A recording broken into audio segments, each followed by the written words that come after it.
بسم اللہ الرحمن الرحیم۔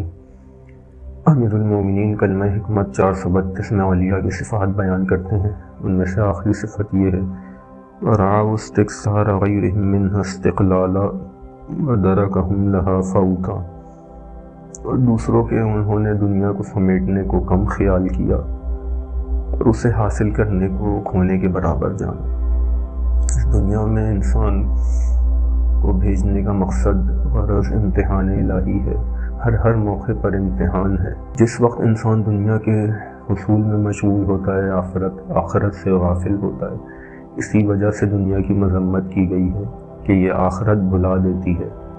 اگر انسان خواہشات کے پیچھے چل پڑے تو یہ وہ مرض بن جاتا ہے جس کا علاج نہیں۔ ابھی ایک خواہش پوری نہ ہوئی کہ دوسری سر اٹھا لیتی ہے اور یہ نہ ختم ہونے والا سلسلہ بن جاتا ہے جس کا انجام آخرت کی فراموشی اور حرام کا حصول اور عذاب جہنم پر ہوتا ہے۔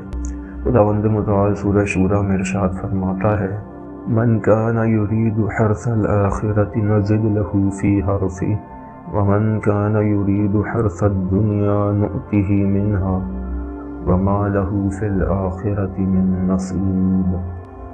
جو کوئی دنیا کا طلبگار ہو ہم اسے اس میں دنیا بڑھا کر دیں گے، اور جو کوئی آخرت کا طلبگار ہو ہم اس میں اس کا حصہ مزید بڑھا کر دیں گے، لیکن دنیا میں اس کا کوئی حصہ نہ ہوگا۔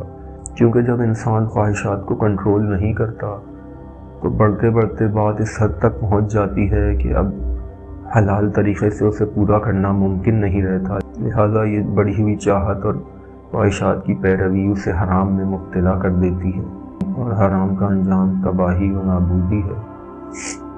دوستان خدا اسی وجہ سے دنیا سے صرف اتنا ہی حاصل کرتے ہیں جس حد تک ان کی ضرورت پوری ہو سکے، اس سے زیادہ مزید طلب حصول پر اپنا وقت صرف نہیں کرتے بلکہ اسے حصول آخرت میں لگاتے ہیں۔